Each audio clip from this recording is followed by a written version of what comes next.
بسم الله الرحمن الرحيم اليوم أكملت لكم دينكم وأتممت عليكم نعمتي ورضيت لكم الإسلام دينا. إن الحمد لله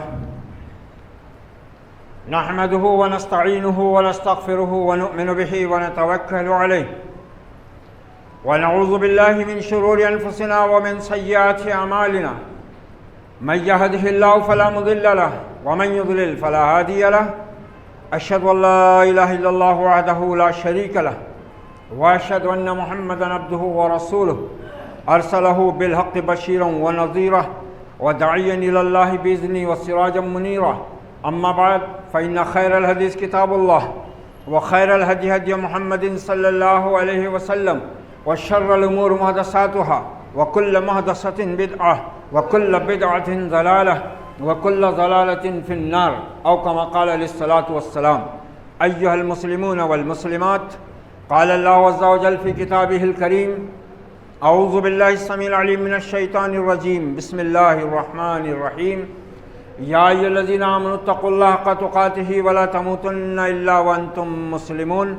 وقال ربكم يا أيها الناس اتقوا ربكم الذي خلقكم من نفس واحدة وخلق منها زوجها وبث منهما رجالا كثيرا ونساء واتقوا الله الذي تساءلون به والأرحام إن الله كان عليكم رقيبا. وقال ربكم يا أيها الذين آمنوا اتقوا الله وقولوا قولا سديدا يصلح لكم أعمالكم ويغفر لكم ذنوبكم ومن يطع الله ورسوله فقد فاز فوزا عظيما. وعن أنس رضي الله عنه قال قال رسول الله صلى الله عليه وسلم: إذا تزوج العبد فقد استكمل نصف الدين فليتق الله في النصف الباقي. رواه البيهقي في شعب الإيمان أو كما قال عليه الصلاة والسلام. محترم خواتین و حضرات، گزشتہ جمعہ ہم نے خطبہ حجۃ الوداع کے اس جملے پر گفتگو کا آغاز کیا تھا جس میں آپ نے عورتوں کے حقوق کے متعلق اپنی امت کو نصیحت فرمائی ہے، تاکید فرمائی ہے، وصیت فرمائی ہے، اور بات اس حدیث مبارکہ کے اوپر ختم ہوئی تھی جو متفق علیہ روایت تھی حضرت ابو ہریرہ رضی اللہ عنہ جس کے راوی ہیں کہ استوصوا بالنساء خیرا، عورتوں کے معاملے میں میری خیر و بھلائی کی نصیحت کو قبول کرو۔ اسلام نے عورت کو جو حق دیا ہے، اس کے جو مرتبے اور رتبے اسلام نے قائم کیے ہیں، یہ ہم پچھلے خطبے میں سن چکے ہیں کہ دنیا میں کوئی نظام حیات، کوئی دستور العمل اور کوئی انسانی حقوق کے علمبرداروں کا جتھا عورت کو وہ حق نہیں دے سکا، بلکہ عورت کو آزادی کے نام پر گری پڑی ایک بے قیمت چیز بنا کر رکھ دیا گیا، اور دعویٰ یہ کیا گیا کہ ہم نے عورتوں کو ان کا حق دیا ہے، اور اسلام کے خلاف بطور خاص پروپیگنڈا پھیلایا گیا کہ یہ دین عورتوں کے حقوق سلب کرتا ہے، ان کے آزادی پر قدغن لگاتا ہے، ان پر ظلم کرتا ہے، اور اس دین کے ماننے والے اپنی عورتوں کو طلاق طلاق طلاق کہہ کر بے یار و مددگار چھوڑ دیتے ہیں۔ کچھ غلطی اس امت کی، نکاح صحیح رہا نہ طلاق دینے کا طریقہ صحیح رہا، اس لیے انہوں نے اس امت کی جہالت کو، اس امت کی کتاب و سنت سے دوری کے گمراہی والے عمل کو اسلام کے خلاف استعمال کیا۔ اسلام کے خلاف پروپیگنڈے کے لیے انہوں نے مسلمانوں کے اس غلط طرز عمل کو چارہ بنایا، حالانکہ یہ عمل مسلمانوں کا تھا، اسلام کا نہیں، قرآن کا نہیں، حدیث کا نہیں، یہ عمل مسلمانوں کا تھا کہ بیویوں کے وہ حقوق عام عورتوں کے حقوق کے ساتھ الگ سے آپ صلی اللہ علیہ وسلم نے اپنی امت کو بیوی اور شوہر کے حقوق سے بھی آگاہ کیا اور اس کی باقاعدہ تفصیل موجود ہے احادیث کی کتابوں میں، تفسیر کی کتابوں میں، فقہ کی کتابوں میں۔ خود اللہ نے اپنی کتاب عظیم میں، اپنی کتاب ہدایت میں کئی احکامات دیے ہیں بطور خاص امت مسلمہ کو، مسلمان عورتوں کے تعلق سے۔ پھر اسلام نے عورت کی عزت کو، اس کی آبرو کو محفوظ کرنے کے لیے حکم دیا کہ مسلم معاشرے میں کوئی بے نکاح نہ رہے، خصوصاً بیواؤں کی نکاح پر خاص طور سے توجہ دلائی گئی تاکہ معاشرہ جنسی انارکی سے محفوظ ہو۔ وہ عورت جو بیوہ ہو چکی ہے یا طلاق پا چکی ہے، وہ اپنی نکاح کے محفوظ اور مضبوط قلعے میں پھر سے داخل ہو جائے۔ بیواؤں کی نکاح پر بشارت دی گئی ہے۔ خود محمد عربی صلی اللہ علیہ وسلم، جن کے اسوہ حسنہ کو اللہ نے امت کے لیے قیامت تک کے لیے نمونہ اور آئیڈیل قرار دیا ہے، لقد کان لکم فی رسول اللہ اسوۃ حسنہ، نبوت سے پہلے عین کنواری حالت میں 25 برس کی عین جوانی کی حالت میں آپ نے 2 شوہر دیدہ عورت سے نکاح کیا، جبکہ ابھی آپ نبی نہیں ہوئے تھے۔ ام المومنین حضرت خدیجہ الکبریٰ رضی اللہ عنہ آپ سے عمر میں 15 سال بڑی تھیں، آپ 25 برس کے تھے، نکاح کے وقت ام المومنین کی عمر 40 برس تھی۔ اور پھر اس زوجہ سے آپ کی محبت کا اندازہ یوں ہوتا ہے کہ آپ نے ام المومنین حضرت خدیجہ الکبریٰ رضی اللہ عنہا کی موجودگی میں دوسرا نکاح نہیں کیا، حالانکہ آپ عرب کے سب سے ممتاز قبیلے کے سب سے بڑے سردار کے پوتے اور بیٹے تھے۔ حسب، نسب، شرافت سب کچھ آپ کے ساتھ موجود تھا، خوبصورتی کا تو سوال ہی نہیں، اللہ نے وہ حسن و جمال عطا کیا تھا۔ مگر اس کے باوجود اور اس کے بعد پھر آپ نے جو 10 نکاح کیے، ان میں بھی صرف ایک ام المومنین ہیں، ام المومنین عائشہ صدیقہ رضی اللہ عنہا، جو کنواری آپ کے نکاح میں آئی ہیں، باقی دوسری بھی سب یا تو طلاق شدہ یا بیوہ۔ اب وہ لوگ جن کے معاشرے میں بیوہ ہونا نحوست کی علامت، جن کے ظالمانہ نظام میں کبھی یہ چلتا تھا کہ وہ عورت پتی ورتا ہے، ستی ساوتری ہے، جو شوہر کے مرنے کے ساتھ اس کی چتا میں خود زندہ جل کر مر جائے۔ ظلم، بدترین ظلم کرنے والے لوگ یہودیوں کے ہاں، عیسائیوں کے یہاں، بودھوں کے یہاں، جینیوں کے یہاں، مشرکوں کے یہاں، ہم دیکھتے ہیں نظام کیا ہے، کیسا نظام ہے۔ مشرکوں میں کسی عورت کا بیوہ ہو جانا اس پر قیامت کے ٹوٹ جانے سے کم نہیں۔ اسلام نے اپنے ماننے والوں کو کسی بیوہ عورت کو بے آسرا اور بے سہارا چھوڑنے کی اجازت نہیں دی۔ اسلام کے قانون پر اعتراض جن کو ہے کہ 4 بیویاں کرتے ہیں یہ لوگ، ان کو یہ پتہ ہی نہیں ہے کہ 4 بیویوں کی اجازت کتنی سخت شرائط کے ساتھ مشروط ہے۔ اللہ نے فرمایا کہ ان میں سے 2 2 3 3 4 4 سے نکاح کرو، لیکن اگر تمہیں ڈر ہو کہ تم انصاف نہیں کر سکو گے تو پھر ایک ہی پر قناعت کرو۔ اور خطرناک وعید سنائی گئی قرآن مجید میں بھی، حدیث مبارکہ میں بھی، نبی صلی اللہ علیہ وسلم کا ارشاد ہے اذا کانت امراتان فلم یعدل بینہما جاء یوم القیامت وشقہ ساخط۔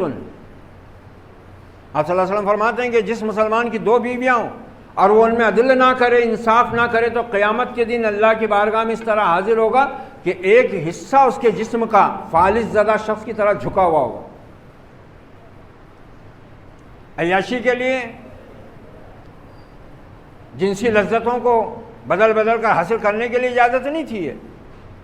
یہ معاشرے کو بدکاری سے، جنسی انارکی سے پاک کرنے، عورت کی عزت اور آبرو اور اس کی عظمت کی حفاظت کے لیے کہ وہ نکاح میں آ جائے، نکاح کے محصور اور محفوظ قلعے میں آ جائے اور وہ محفوظ ہو جائے، اس کی عزت محفوظ ہو جائے، اس کی آبرو محفوظ ہو جائے، اس کو ایک مضبوط سہارا مل جائے، وہ معاشرے میں در در کی ٹھوکریں نہ کھائے. وہ ظالم، وہ درندے، وہ وحشی جن کو دین رحمت کے آئلی قوانین پر اعتراض ہے اور جس کے خلاف ہمیشہ پروپیگنڈا ہوتا رہتا ہے، جس پر اربوں خربوں روپیہ خرچ کیا جاتا ہے،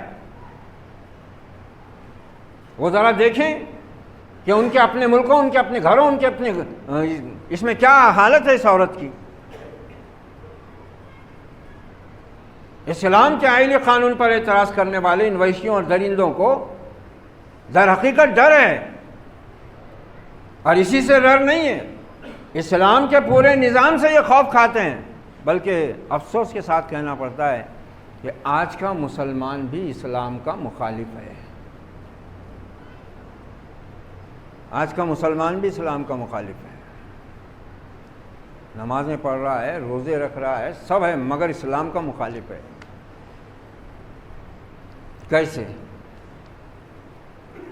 کیسے مخالف ہے؟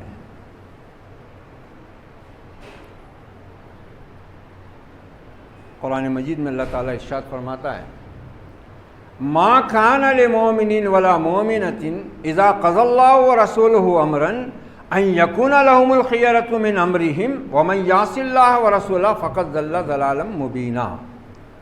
سورہ احزاب کی یہ آیت نمبر 36 غالباً. یہ بیرو میٹر، تھرمامیٹر، جو بھی میٹر چاہے سمجھ لو اس آیت کو، یہ بتاتی ہے کہ مسلمان دین کی راہ پر کہاں تک ہے اور کہاں سے وہ مڑ رہا ہے. کیا کہہ رہی ہے آیت؟ کسی مومن مرد، کسی مومنہ عورت کو اللہ اور اس کے رسول کے فیصلے کے بعد، یعنی جس بارے میں، جس معاملے میں، چاہے معاملہ عبادت کا ہو، اطاعت کا ہو، حقوق کا ہو، سیاست کا ہو، معیشت کا ہو، معاشرت کا ہو، تجارت کا ہو، تعلیم کا ہو، سیاست کا ہو، جو بھی ہو، زندگی کا جو شعبہ، یہ دین مکمل ہے، یہ شریعت کاملہ ہے، اور اس کو جو پورا اپناتا اور مانتا ہے وہی اللہ کی بارگاہ میں مومن اور مسلم کہلاتا ہے. یہ آیت مبارکہ کہہ رہی ہے کسی بھی مومن مرد کو، کسی مومنہ عورت کو اللہ اس کے رسول کا فیصلہ آ جانے کے بعد اپنا اختیار باقی نہیں رہتا، کوئی اختیار باقی نہیں رہتا سوائے اطاعت کے، سوائے سر جھکا دینے کے. کہاں ہے ہمارا عمل؟ کہاں ہے ہمارا عمل؟ نکاح ہے شریعت محمدی کے مطابق، طلاق ہے شریعت محمدی کے مطابق، وراثت تقسیم ہو رہی ہے شریعت محمدی کے مطابق، عورتوں کو ان کا حق دیا جا رہا ہے شریعت کے مطابق، مردوں کو ان کا حق مل رہا ہے عورتوں کی طرف سے شریعت کے مطابق. نہیں، ہر ایک اپنی پسند کے راستے پر چل رہا ہے. وَمَن يَعْصِ اللَّهَ وَرَسُولَهُ فَقَدْ ضَلَّ ضَلَالًا مُبِينًا. جو کوئی اللہ اس کے رسول کی نافرمانی کرے تو پھر وہ تو کھلی گمراہی میں مبتلا ہو گیا، کھلی گمراہی میں پڑ گیا ہو. کیا ہے ہمارے گھروں کا نظام؟ وراثت اپنے جی سے تقسیم کرتے ہیں، نکاح اپنے برادری کے قوانین کے مطابق کرتے ہیں، طلاق اپنی مرضی کے مطابق دیتے ہیں، بیویوں کے ساتھ معاملہ اپنے خاندانی اور آئلی اور گھریلو نظام کے تحت کرتے ہیں.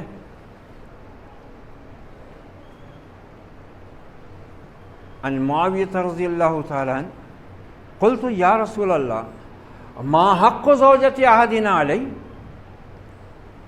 امیر معاویہ رضی اللہ عنہ بیان فرماتے ہیں میں نے پوچھا،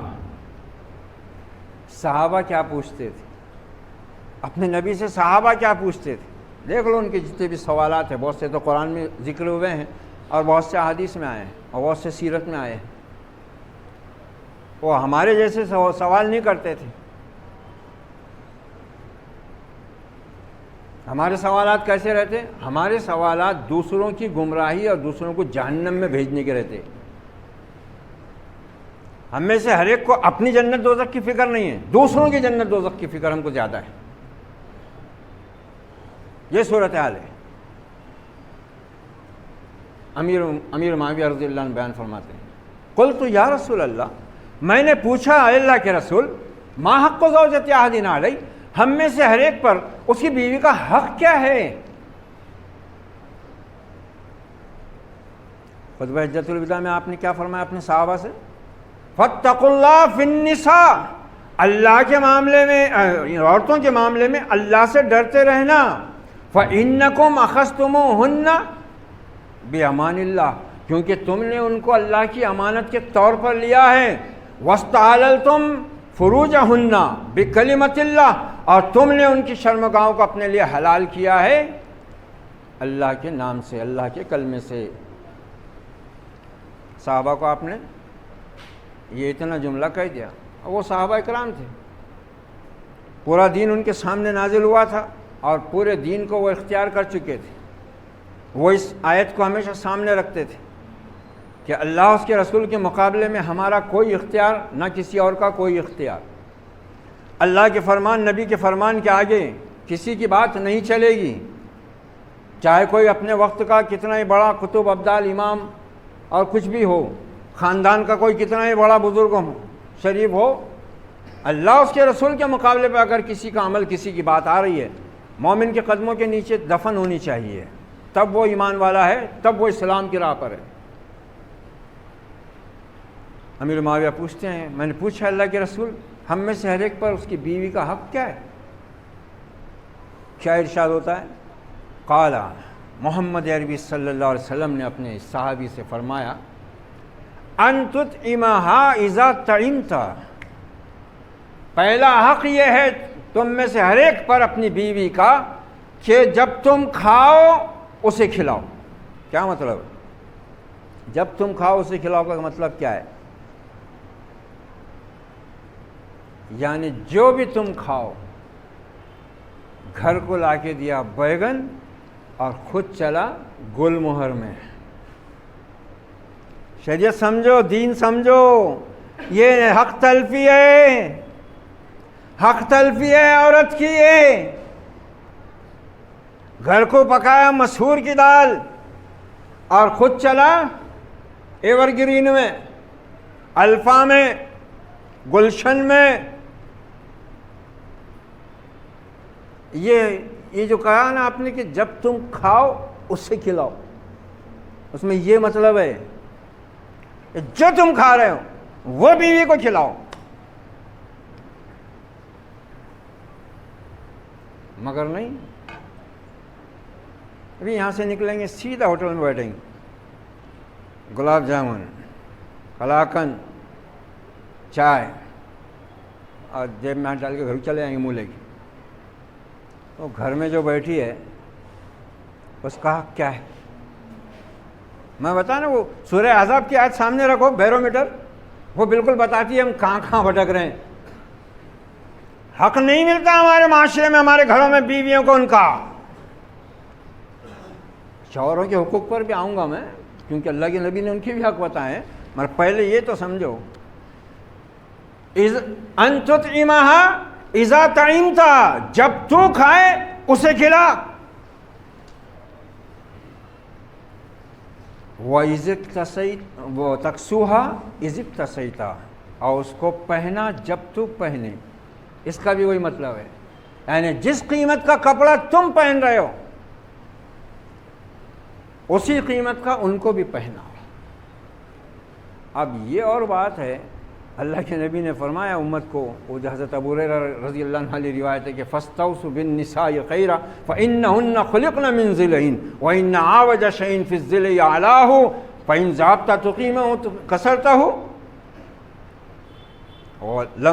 وإن تركت لم يزل عوجا فاستوصوا بالنساء. کہ عورتوں کے معاملے میں میری خیر اور بھلائی کی تاکیدی نصیحت کو قبول کرو، کیونکہ یہ پسلی سے پیدا کی گئی ہیں. مگر پھر یہ بھی فرما گیا فاتقوا الدنیا واتقوا النساء، یہ دنیا کے فریب سے، عورتوں سے بچو. کیوں؟ ایک کالم نگار نے بڑا دلچسپ جملہ چست کیا اس پہ کہ عورت پسلی سے ضرور پیدا کی گئی ہے مگر مرد کی ہڈی پسلی ایک کرنے کی پوری صلاحیت رکھتی ہے، اور آج تو سب عورتوں کے اندر یہ صلاحیت بدرجہ اتم موجود ہے۔ مردوں کی ہڈی پسلی ایک کرنے کی پوری طاقت ہے ان کے اندر۔ اس کی وجہ بھی کیا ہے؟ اس کی وجہ مردوں ہی کی نامردی ہے نا، مردوں ہی کی غلطی ہے۔ یا تو ان کے وہ حقوق جو شرعی تھے دیے نہیں گئے، یا پھر ان کو حق سے زیادہ اس طرح دے دیا گیا کہ خود غلام بن گئے، خود غلام بن گئے۔ اب ہمارے معاشرے میں تو پہلے ہی کمبائن فیملی کا رونا ہے، اور گھروں میں بعض نظام ایسے ہیں کہ بھائیوں نے اپنی زندگی برباد کرنا، بہنوں کی زندگی سجانا، وہ اچھے سمجھے جاتے ہیں۔ چلے بھائی 35 سال کے ہوتے ہوئے، ارے نکاح کرو نا، کہاں سے کریں گے، ابھی 2 بیٹھی ہوئی لڑکیاں، اور ایک کمائیں گا جب پیروں پہ کھڑے ہوں گا جب کریں گے۔ اب وہ بوڑھا ہوئے تک اگر اپنے پیروں پہ کھڑا نہیں ہوا تو اس کو ویسے ہی رکھو، یہ بھی ظلم ہے۔ صاف ارشاد ہوا ہے، بیہقی کی روایت ہے، وہ بھی ایک روایت ابن عباس رضی اللہ عنہ سے، ایک عمر ابن خطاب رضی اللہ عنہ سے۔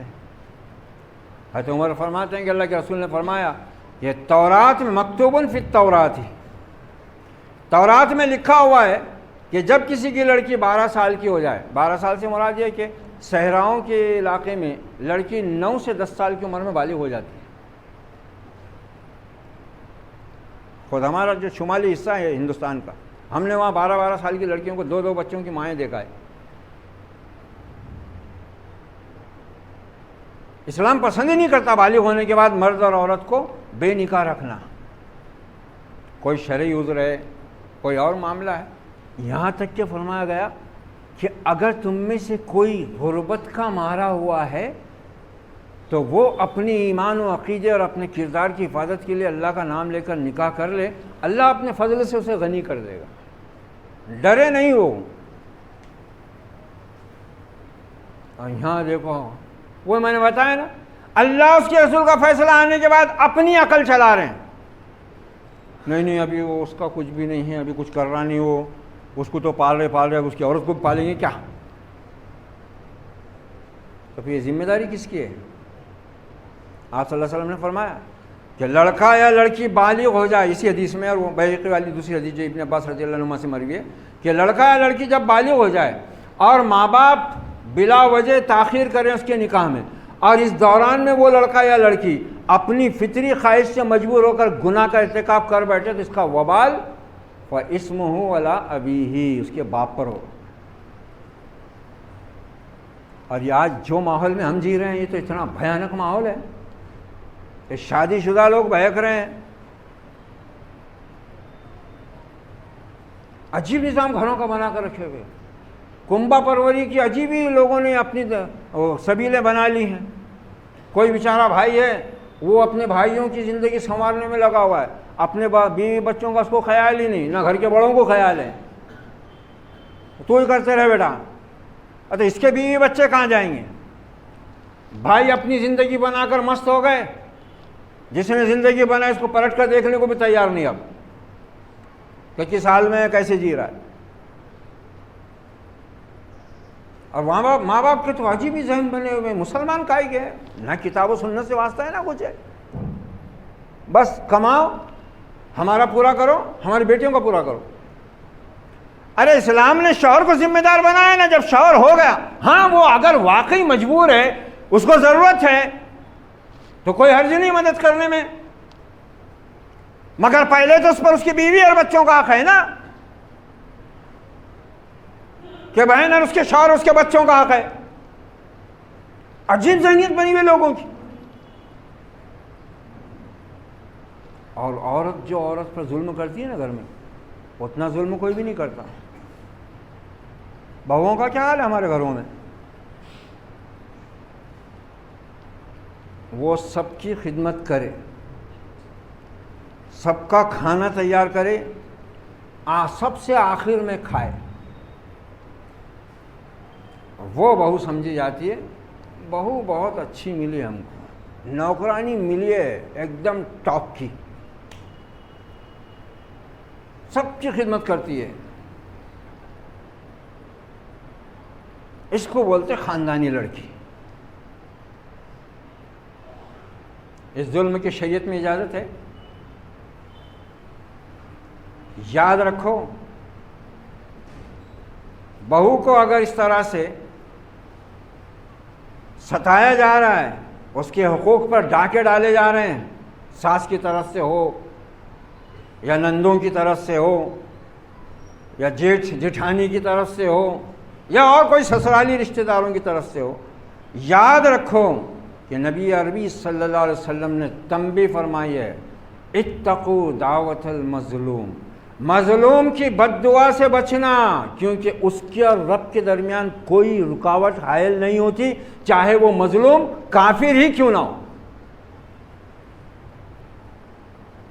ارے ایسے ایسے حال سننے میں آتے ہیں بہوؤں کے ہمارے معاشرے کے اندر، ارے موت کے منہ میں جا کر وہ تمہاری نسل پیدا کر رہی ہے۔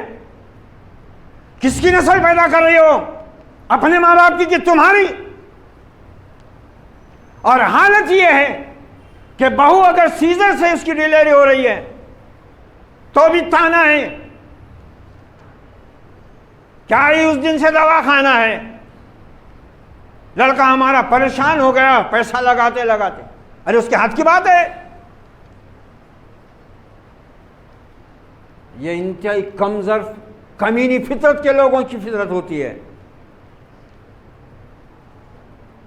بہو کا سیزر ہوا ہے، 1.5 مہینہ ہوا، چل بیٹھ کپڑے دھونے، چل بیٹھ برتن دھو، لگ جا کام سے، اور بیٹی کو بلا کے 3 مہینے رکھ کے اس کو پاؤں نیچے نہیں رکھنے دے رہی۔ بہو کا سیزر ہوا ہے، اس کو ½ کلو گھی کھلا دیے تو بہت کھلا دیے، بیٹی 5 کلو کھا کے برابر ہوئی نہیں، بولے اس کی اوج نہیں ہوئی۔ ارے ظالموں، اس قدر ناانصافی! کیا اللہ ناانصافوں کو پسند کرتا ہے؟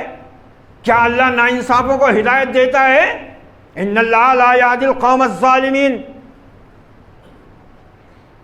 ظالموں کو تو ہدایت نہیں دیتا۔ یہ ہمارے معاشرے میں چل رہا ہے۔ بہو ہے وہ، اس کو وہ مقام کیسے مل سکتا ہے جو بیٹی کو ملا ہوا ہے؟ اور جاہل ماں باپ، بے دین بھی نہیں، دینداروں کا بھی حال یہی ہے، ان کو اپنے بہو بیٹے کی زندگی اور ان کے حقوق اور ان کے خوشحالی سے کوئی لینا دینا نہیں۔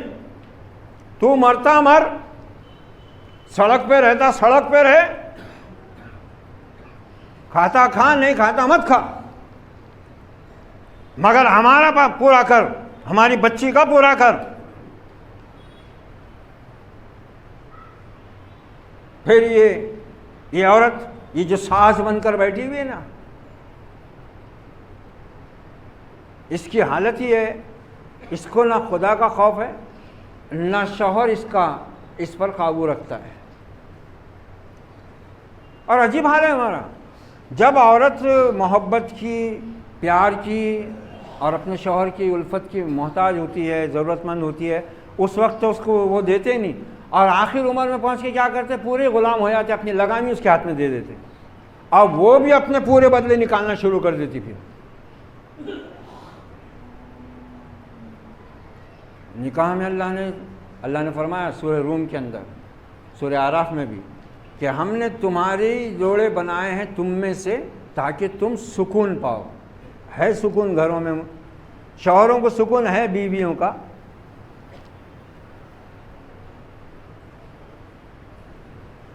وہ آ رہا ہے تھک کر کام سے، یہاں بیوی لگی ہوئی ہے برتن مانجنے پہ،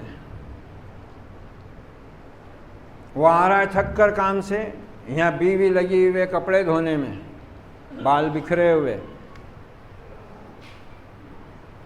محمد عربی صلی اللہ علیہ وسلم شوہر کو اس کا حق، بیوی کو اس کا حق کس طرح دیتے ہیں؟ ارشاد ہوتا ہے تم میں سے کوئی سفر سے آئے تو سیدھے گھر نہ پہنچے بلکہ اطلاع دے، تاکہ بیوی اس کی نہا دھو کر بالوں وغیرہ کی صفائی کر کے اس کے لیے تیار ہو جائے۔ ہمارے گھروں میں کر سکتی ہے عورت ایسا؟ اچھا، دن اور رات کی کوئی پابندی نہیں ہے شریعت میں بیوی کے پاس جانے کی، کسی وقت بھی جا سکتا ہے آدمی. اور ایسی عورت کو آپ نے خبردار کیا ہے کہ جس کو اس کا شوہر اپنی جنسی تسکین کے لیے بستر پر بلائے اور وہ بلا عذر شرعی جانے سے انکار کر دے، تو جب تک شوہر ناراض رہے گا اس پر فرشتوں کی اور انسانوں کی اور رب کی لعنت ہوتے رہے گی عورت پر. یہ ان کے اندر نفسیاتی معاملات ہیں، فطری معاملات ہیں، اسی میں اللہ نے سکون رکھا ہوا تھا نا. یہ سب ماحول رہتا گھر کا تو معلوم ہوتا ہے کہ عورت اللہ کا کتنا عظیم تحفہ ہے. وجود زن سے ہے تصویر کائنات میں رنگ، یہ بہت بڑی نعمت ہے اللہ کی. آپ نے اپنی آنکھوں کی ٹھنڈک بتائی ہے ان میں،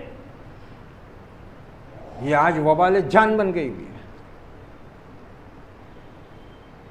یہ تو ہمارا انصاف ہے، یہ ہیں ہمارے دعوے، یہ ہماری دینداریاں،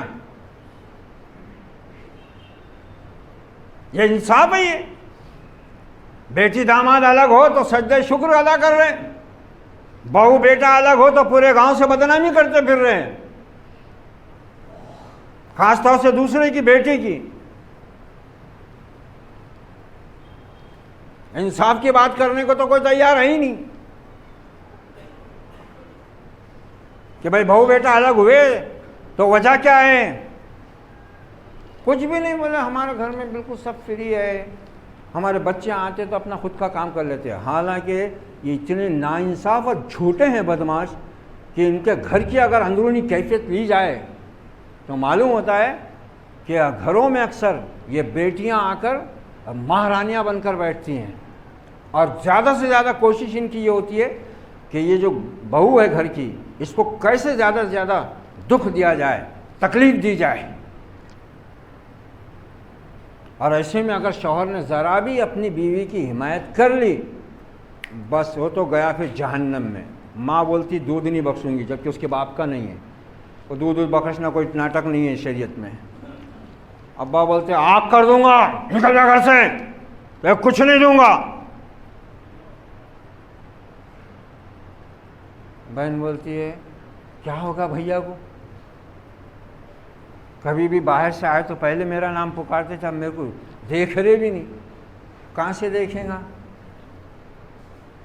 اس کا بچہ چھوٹا رو رہا ہے، وہ بھاجی بھی توڑتے جا رہی ہے، برتن بھی دھونے کے پڑے ہوئے ہیں، پیخانہ کر دیا بچے نے، مکھیاں بھن بھنا رہی ہیں، اور نند بازو سے جا رہی ہے. ماں کیسے گندے رکھتے بچوں کو، گندا رکھتے. ہماری ساس تو ایسا ذرا سا دیکھ لی تو ہمارے کو تو کتنے باتیں سنا کے رکھ دیتی. ارے بے غیرت، بے شرم، ظالم، بے انصاف، تیرا بھتیجا بھی تو ہے نا، اٹھا لینا ذرا، سنبھال لے تھوڑا سا اس کو، وہ اگر دوسرے کام میں لگی ہوئی ہے.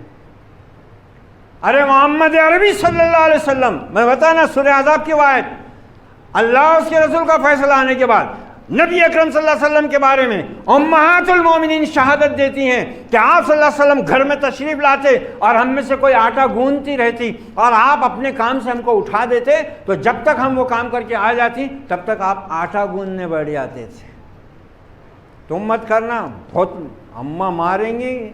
آئے حرام کا، اتنا یہ ہوگا، ہاں ماں نہیں دکھی رہے تیرے کو کبھی، اتنا بیوی کا تیرے کو وہ آ رہا، رانڈولیا بن گیا. ہاں عجیب معاملے ہے بھائی. کسی کا حق بھی مت دو اور دوسروں کا حق چھینو اور ہماری پیٹھ بھی تھپ تھپاؤ. اچھا بولو ہم کو، دیندار بولو ہم کو، انصاف والا بولو ہم کو. ما حق زوجتی احدنا علیہ یا رسول اللہ. امیر معاویہ پوچھتے ہیں اللہ کے رسول، ہم میں سے ہر ایک پر اس کی بیوی کا حق کیا ہے؟ قالا ان تطعمها اذا طعمت، یہ کہ پہلا کہ تو جو کھائے اسے کھلا، جب کھائے اسے کھلا، جو تو پہنے اسے پہنا. ولا تضرب الوجه، اور اس کے چہرے پہ مت مارنا. یہاں تو گالی ماں کی دے کے پہلے منہ پہ جاتا ہے یہ آدم خور. منہ پہ ہی جاتا ہے، پہلے تو منہ پھوڑ دوں گا۔ محمد عربی اپنے صحابہ کو آپ نے خطبہ حجۃ الوداع میں بول دیا نا، ان کو یہ سب معلوم تھا، یہ سب پہ عمل تھا ان کا، ان سب پہ عمل تھا ان کا۔ وَلَا تَضْرِبِ الْوَجْهِ، اس کے چہرے پہ مت مارنا۔ اگر شرعی اجازت کی گنجائش ہے اس کو مارنے کی تو مار کیسی ہونا؟ مار ایسی کہ اس کے چہرے پر نہ مارو، اور نہ ایسی مار مارو جس سے وہ زخمی ہو جائے۔ اب یہ 30 مار خاں، یہ شیر خاں، یہ کیا کرتا ہے؟ ادھر ماں سنا رہی باتاں، ادھر بہنا پک پک کر رہے، ادھر بیوی رو رہی دھو رہی، اس کا کھوپڑا ہو گیا گرم۔ اب یہ ساروں کا غصہ نکالتا ہے غریب بیوی پر، لاتوں سے بھی ہاتھوں سے بھی۔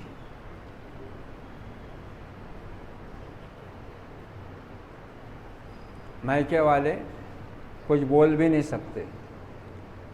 کیوں نہیں بولتے معلوم ہے؟ وہ بیچارے نکلے بھی تو رستے میں ان کو مل جاتے بڑے لوگ، بڑے اچھے اچھے لوگ۔ اپن لڑکی والے تھوڑا دب کے رہنا پڑتا۔ کیوں رے؟ کیوں دب کے رہنا پڑتا؟ لڑکی والے ہے تو کیا جرم کرے، دہشت گردی کرے، کیا لڑکیوں کو پیدا کرے؟ بی جے پی کا ہے کیا تو؟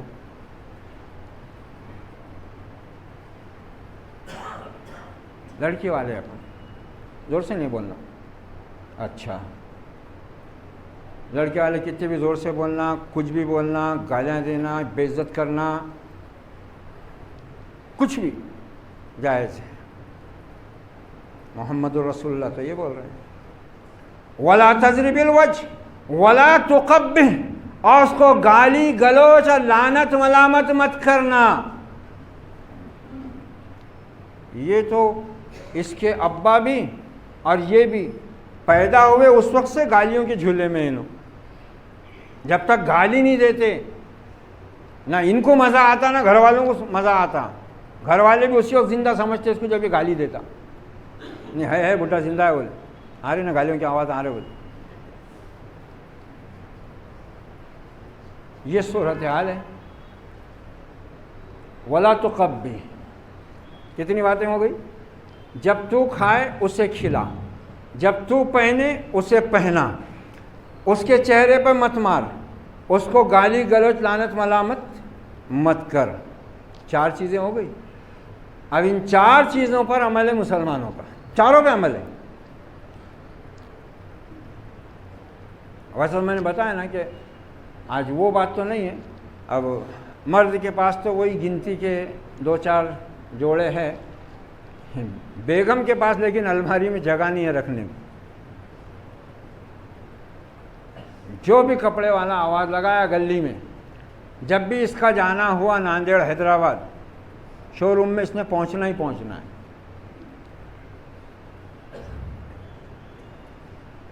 جبکہ اسراف کرنے والوں کو شیطان کا بھائی کہا گیا ہے۔ چاہے اللہ نے پیسہ کم دیا ہو یا زیادہ، ضرورت کے مطابق چیزیں استعمال کرو، سادگی والی زندگی اختیار کرو۔ سادگی ایمان سے ہے، جہاں تک ممکن ہو میانہ روی اختیار کرو، سادہ زندگی گزارو، اچھا کھاؤ، اچھا پہنو، اچھا کھلاؤ، اچھا پہناؤ، حد میں رہ کر۔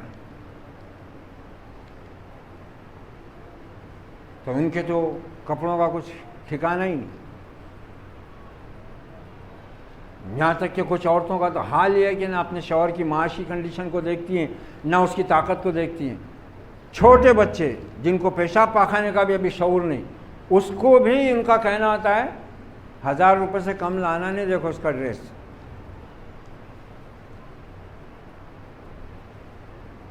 $1000 سے کم مت لانا ہے، نہیں تو پھینک دیتی ہوں۔ یہ ایسی ہی عورتیں ہوتی ہیں جن کو آپ نے جہنمی قرار دیا ہے، جن کو نہ شوہر کے ادب و احترام کا خیال ہوتا ہے، نہ اس کی طاقت اور قوت کا لحاظ ہوتا ہے، نہ اس کے مرتبہ و مقام کا احساس ہوتا ہے، اور نہ اپنے رب اور اپنے نبی کی ان تنبیہات کا کوئی خیال ہوتا ہے۔ یہ چاروں چیزیں کرتے ہیں ہم۔ اور جو پانچویں چیز ہے وہ ہم سے نہیں ہوتی. پانچویں چیز کیا فرمائی آپ نے حضرت امیر معاویہ رضی اللہ عنہ سے؟ وَلَا تَحْجُرْ إِلَّا فِي الْبَيْتِ. اگر اصلاح حال کے لیے، اپنی بیوی کو سدھارنے کے لیے، اس کی اصلاح کرنے کے لیے ضروری ہے تو چند دن کے لیے ہم بستری چھوڑ دو، مباشرت چھوڑ دو، مجامعت چھوڑ دو، اس سے جمع کرنا چھوڑ دو چند دن کے لیے. یہ نہیں ہوتا. وہ چاروں کرتے ہیں ہم، جس سے روکا گیا ہے. یہ نہیں ہوتا. اگر کوئی بیوی واقعی وفا شعار ہے، نسوانی حیا اور فطرت سے معمور ہے، وہ اپنے شوہر کی جدائی کو برداشت نہیں کرتی ہے. اگر وہ غلطی پر ہے تو غلطی بھی مان لے گی، معافی بھی مانگ لے گی. اگر نہیں ہے تب بھی وہ اپنے شوہر سے جدائی کو برداشت نہیں کرے گی اور وہ خود آ کر شوہر کو منا لے گی.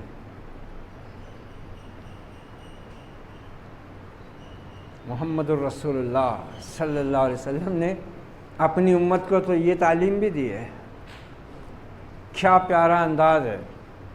ام المومنین عائشہ صدیقہ سے کہتے ہیں، عائشہ تو جب خوش ہوتی ہے مجھ سے اور جب ناراض ہوتی ہے میں پہچان لیتا ہوں. بیوی سے بات ہو رہی ہے، رحمت للعالمین ام المومنین سے کہہ رہے ہیں، اپنی چہیتی بیوی سے، صدیق کی بیٹی سے، جس کی پاکیزگی کی شہادت دینے کو جبرائیل وہی لے کر نازل ہوئے سورہ نور. مجھ سے کہہ رہے ہیں، اے صدیق کی بیٹی تو جب خوش ہوتی ہے میں پہچان لیتا ہوں، جب تو مجھ سے ناراض ہوتی ہے میں جان لیتا ہوں. کہا کیسے اللہ کے رسول؟ کہا عائشہ جب تو خوش ہوتی ہے نا تو کہتی ہے محمد کے رب کی قسم، اور جب تم مجھ سے ناراض ہوتی تو کہتی ہے ابراہیم کے رب کی قسم. کیا انداز ہے. اور کیا نبی صلی اللہ علیہ وسلم کی اپنی بیویوں کے اوپر کیسی پکڑ ہے، ان کے جذبات، ان کے احساسات کی کیسی گہرائی میں آپ اترے ہوئے. کتنا پیارا انداز ہے. اور ام المومنین کی بھی شان کیا ہے بھائی، کیسا انہوں نے بھی انداز اختیار کیا ہوا. ہم کو اس سے کوئی لینا دینا نہیں. فاتقوا اللہ فی النساء، اللہ سے ڈرو عورتوں کے معاملے میں. فإنکم اخذتموہن بأمان اللہ، کیونکہ تم نے ان کو اللہ کی امانت کی طور پر لیا ہوا ہے. واستحللتم فروجہن، اور تم نے ان کی شرمگاہوں کو حلال کیا ہے. کس چیز سے؟ بکلمۃ اللہ، اللہ کے کلمے سے. تو اس اللہ سے ڈرو. سورہ نساء کا آغاز یہیں سے ہوتا ہے نا. خطبہ نکاح میں خاص طور سے آپ نے ان آیات کو رکھا ہوا اور وہ پڑھی جاتی ہیں. یا ایھا الناس اتقوا ربکم الذی خلقکم من نفس واحدہ وخلق منها زوجہا وبث منہما رجالا کثیرا ونساء واتقوا اللہ الذی تساءلون به والارحام ان اللہ کان علیکم رقیبا. لوگوں ڈرو اپنے اس رب سے، اپنے اس رب سے ڈرو جس نے تم کو ایک جوڑے سے، ایک جان سے پیدا کیا، اسی سے اس کا جوڑا بنایا، پھر اس سے بہت سے مرد اور عورتیں دنیا میں پھیلا دی. اس اللہ سے ڈرتے رہو جس کے نام کا واسطہ دے کر تم ایک دوسرے سے اپنا حق طلب کرتے ہو. بے شک اللہ تم پر نگراں ہے. وہ صحابہ تھے. میں نے گزشتہ بھی کہا تھا کہ صرف 4 منٹ کا خطبہ دیا تھا آپ نے وادی نمرہ میں. یہ اس میں کتنی باتیں ہیں، کتنی گہرائیاں ہیں، دیکھ لو. میں نے پچھلے ہفتے بھی کہا تھا کہ میں سمجھا نہیں پا رہا ہوں اور تم سمجھ نہیں پا رہے ہیں. دریا بہ رہے ہیں، اس میں ہدایت کے، نصیحتوں کے گھروں کو جنت بنانے کے سنہرے اصول چل رہے ہیں. اسی لیے نیک بیوی کو دنیا کی سب سے بڑی پونجی، سب سے قیمتی متاع کہا گیا ہے. حضرت ابو امامہ کی ایک روایت میں اس میں آپ فرماتے ہیں کہ مستفاد المومن بعد تقوی اللہ، اللہ کے تقوی کے بعد ایک مومن کے لیے اگر کوئی چیز سب سے نفع بخش ہے وہ ہے زوجہ صالحہ. اللہ نے کیا رکھا ہے ان کے اندر. پانی کی ضرورت ہے، سمجھنے کی ضرورت ہے. عورت خیر کا بھی سرچشمہ ہے، شر کا بھی سرچشمہ ہے. عورت جنت بھی ہے، عورت آتش دوزخ بھی ہے. اگر ہم اس کا استعمال جیسا کہ نبی نے فرمایا کہ ٹیڑھی پسلی سے ہیں، تھوڑا مزاج میں ٹیڑھا پن ہے، فطرت میں ٹیڑھا پن ہے، مگر اس میں رب نے حکمت رکھی ہے، اس میں تمہارے لیے بہت سے فائدے بھی رکھے ہیں، اس کو ایسی رکھ کر استعمال کرو، دیکھو پھر اللہ تعالیٰ تم کو اس سے کیسی راحت بخشتا ہے۔ ہم کیوں نہیں بیویوں سے صحیح لطف اٹھا پا رہے معلوم ہے؟ ایک تو مہر ادھار،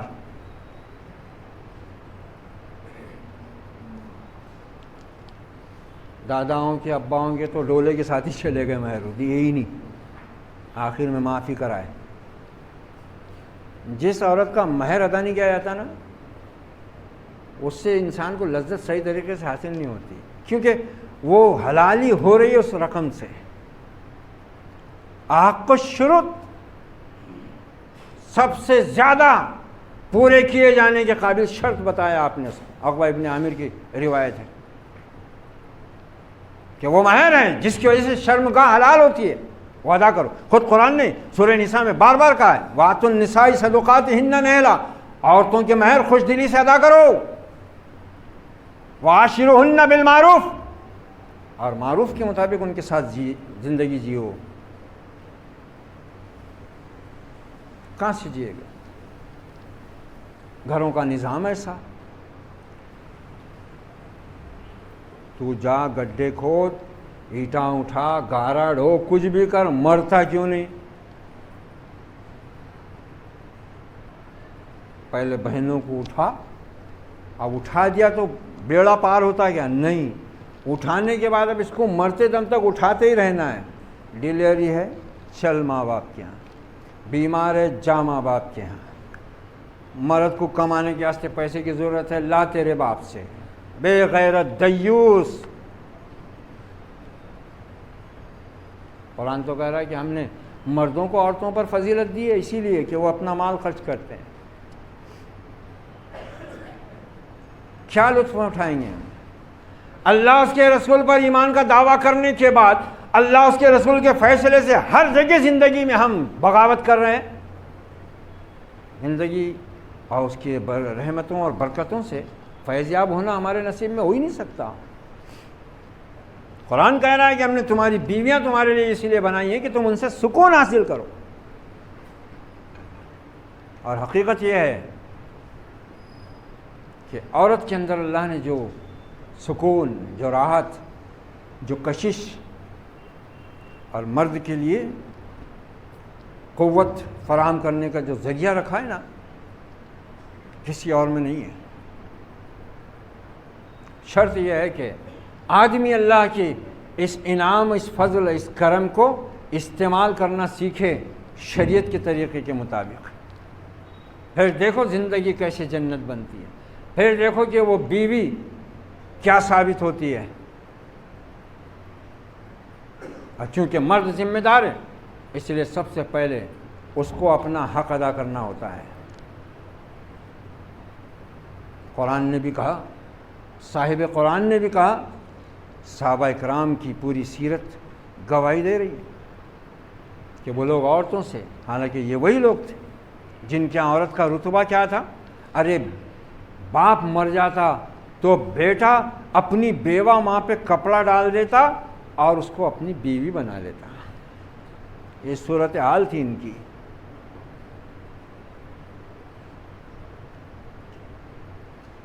عورتیں میراث کے مال کے ساتھ میں تقسیم ہوتی تھی خاندان میں، بھیڑ بکریوں کی طرح بیچی جاتی تھی۔ مالداروں، سوداگروں، حکمرانوں، وزیروں، ان کے لیے دل کے بہلانے کا ایک ذریعہ ہوتی تھی۔ اور آج بھی یہ اسلام کے آئلی قانون پر اعتراض کرنے والے ظالم درندے، وحشی ریپسٹی ہے۔ کیا حال کیا ہوا انہوں نے عورتوں کا؟ جسم بیچنے پر مجبور ہے عورت۔ اسلام میں اس کی کوئی گنجائش نہیں۔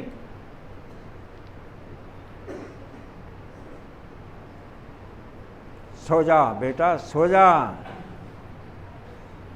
کھانا پک رہا ہے، بچے رو رہے ہیں بھوک سے، عورت سمجھا رہی ہے، دلاسا دے رہی ہے، اور ساتھ ہی کہتے جا رہی ہے عمر سے خدا سمجھے، اور امیر المومنین عمر ابن خطاب گشت پر نکلے ہوئے ہیں، اس خیمے کے پاس سے گزرے، آواز سن لی،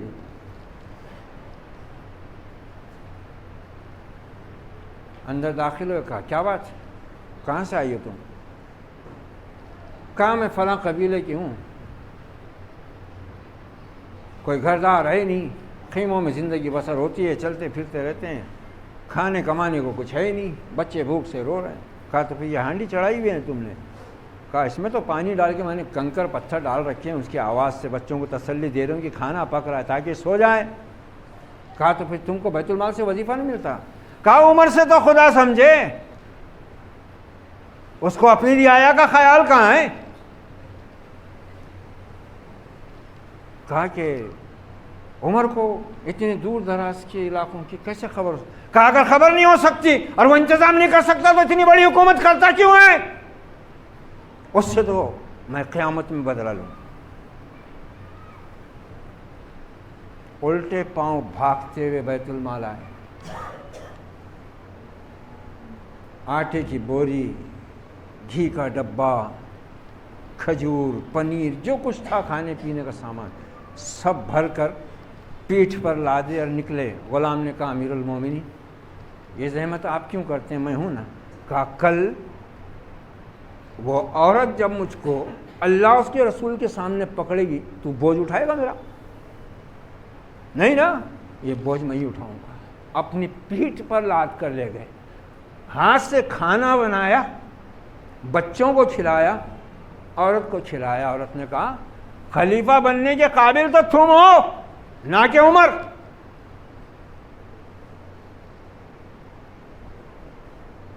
غلام نے کہا اے مائی یہی امیر المومنین ہے، یہ حکمراں، یہ حکمرانی، یہ عورتوں، بیواؤں، یتیموں کے حقوق کی پاسداری۔ کنبہ پروری اس طرح مت کرو کہ دوسروں کے حقوق جو بنیادی ہیں شریعت کے عطا کیے ہوئے وہ غصب کیے جائیں۔ اللہ غاصبوں کو پسند نہیں کرتا۔ کہاں ہے زندگی کا کون سا شعبہ دین کے مطابق ہے؟ نہ نکاح شریعت کے مطابق ہے، نہ زندگی شریعت کے مطابق گزرے گی۔ میں نے حدیث پڑھی تھی بیہقی کی، حضرت انس جس کے راوی ہیں، اللہ کے رسول تو فرماتے ہیں کہ جب کوئی بندہ یا بندی نکاح کر لیتا ہے تو پھر اس کی عادی زندگی کا رخ صحیح ہو جاتا ہے، اور باقی جو عادی زندگی رہتی ہے اگر وہ اللہ سے ڈرنے والا ہے، کیونکہ نکاح کرنے میں پہلے یہ کیا ہوا، فاتقوا اللہ فی النساء، عورتوں کے معاملے میں اللہ سے ڈرو کہا جا رہا ہے نا، کہ جو اللہ سے ڈرے گا عورتوں کے معاملے میں تو پھر جب وہ زندگی گزارے گا، باپ بنے گا، بچے ہوں گے، تو وہ اپنی ذمہ داریوں کو پورا کرتا جائے گا اللہ سے ڈرتے ہوئے۔ فَلْيَتَّقِ اللَّهَ فِي النِّصْفِ الْبَاقِي، اس کو چاہیے کہ وہ اپنی باقی عادی زندگی میں اللہ کے اسی تقوی پر قائم رہے۔ تو اپنے گھروں کا نظام درست کرو۔ عورتوں کے معاملے میں اللہ نے، اس کے رسول نے جو ہدایات دی ہیں ان کو جانو، ان کو پہچانو، ان کو سیکھو، ان کو پوچھو آ کر، جیسے صحابہ پوچھتے ہیں، جیسے حضرت معاویہ نے پوچھا رضی اللہ عنہ کہ یا رسول اللہ ہم میں سے ہر ایک پر اس کی بیوی کا کیا حق ہے؟ ایسی عورتوں نے بھی پوچھا آ کر آپ سے، اور ہمارے شوہروں کا کیا حق ہے؟ اور آپ نے ان کو بتایا۔ یہ ٹکڑا اتنا 4 منٹ کا خطبہ ہے، وہ یہاں آپ تو جا رہے ہیں اور پھر بھی بات پوری نہیں ہو رہی ہے۔ اب آگے اور جو ٹکڑا ہے اسی خطبے حجۃ الوداع کا، اسی سلسلے میں، اس میں کچھ دوسری باتیں عورتوں ہی کے متعلق، اس پر انشاءاللہ ہوا تو آئندہ جمعہ یا پھر اس کے بعد کسی جمعہ میں ہم پھر گفتگو آگے بڑھائیں گے۔ اللہ تعالیٰ سے دعا ہے کہ اے رب ہم کو اپنے ایمان اور عقیدے کی لاج رکھنے کی توفیق عطا فرما، ہمیں اپنے عقیدہ و ایمان کے تقاضوں کو جاننے سمجھنے کی اور ان کو پورا کرنے کی ہمت اور جرأت عطا فرما، ہم سے ہونے والی تمام غفلتوں اور جہالتوں سے ہم کو معاف فرما، اور اس سے ہم کو، ہمارے اہل و عیال کو اور اس امت کے تمام افراد کو بچتے رہنے کی توفیق عطا فرما۔ ہر مسلمان بیوی کو اپنے شوہر کا حق پورا کرنے کی توفیق دے، ہر مسلمان شوہر کو اپنی بیوی کا حق شرعی ادا کرنے کی توفیق عطا فرما۔ ہر ماں باپ کو اپنی اولاد کا حق پورا کرنے کی توفیق دے، ہر اولاد کو اپنے ماں باپ کا حق ادا کرنے کی توفیق عطا فرما۔ ہر مسلمان کو دوسرے مسلمان کے حق کی ادائیگی کی توفیق عطا فرما۔ اقول قولی ھذا واستغفر اللہ لی ولکم ولسائر المسلمین فاستغفروه انه هو التواب الرحیم۔ اللہم ارحمنا بالقرآن العظیم ونفعنا ورفعنا بالآیات والذکر الحکیم واجعلہ لنا حجتا یا رب العالمین۔ وصلی اللہ علی النبی وعلی آلہ واصحابہ اجمعین والعاقبۃ للمتقین۔ والسلام علیکم ورحمۃ اللہ وبرکاتہ۔